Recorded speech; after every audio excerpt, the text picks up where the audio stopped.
بڑے مہربان نہایت رحم کرنے والے اللہ تعالیٰ کے نام سے شروع کرتا ہوں، اور تمہیں جب کبھی دیکھتے ہیں تو تم سے منہ موڑنے لگتے ہیں کہ کیا یہی وہ شخص ہیں جنہیں اللہ تعالیٰ نے رسول بنا کر بھیجا؟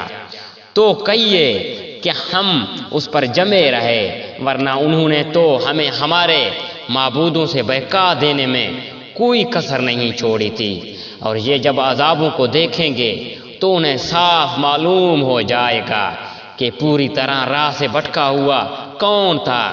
کیا آپ نے اسے بھی دیکھا جو اپنی خواہش نفس کو اپنا معبود بنائے ہوئے ہیں؟ کیا آپ اس کے ذمہ دار ہو سکتے ہیں؟ کیا آپ اسی خیال میں ہیں کہ ان میں سے اکثر سنتے یا سمجھتے ہیں؟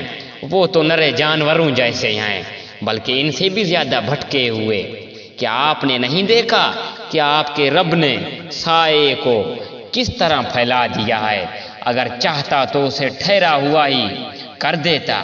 پھر ہم نے آفتاب کو اس پر دلیل بنایا، پھر ہم نے اسے آہستہ آہستہ اپنی طرف کھینچ لیا، اور وہی ہے جس نے رات کو تمہارے لیے پردہ بنایا اور نیند کو راحت بنائی اور دن کو اٹھ کھڑے ہونے کا وقت، اور وہی ہے جو باران رحمت سے پہلے خوشخبری دینے والی ہواؤں کو بھیجتا ہے، اور ہم آسمان سے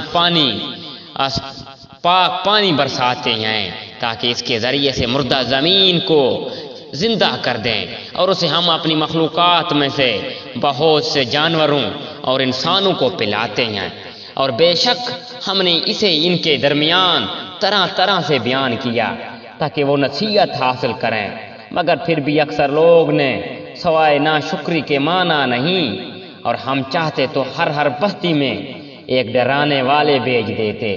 پس آپ کافروں کا کہنا نہ مانیں اور قرآن کے ذریعے ان سے پوری طاقت سے بڑا جہاد کریں، اور وہی ہے جس نے دو سمندر آپس میں ملا رکھے ہیں، یہ ہے میٹھا اور مزیدار، اور یہ ہے کھاری کڑوا، ان دونوں کے درمیان ایک حجاب اور مضبوط اوڑ کر دی۔ وہ ہے جس نے پانی سے انسان کو پیدا کیا، پھر اسے نصف والی سسرالی رشتوں والا کر دیا۔ بلا شبہ آپ کا پروردگار ہر چیز پر قادر ہے۔ یہ اللہ کو چھوڑ کر ان کی عبادت کرتے ہیں جو نہ تو انہیں کوئی نفع دے سکیں گے اور نہ کوئی نقصان، اور کافر تو یہ ہیں ہی اپنے رب کے خلاف شیطان کی مدد کرنے والا۔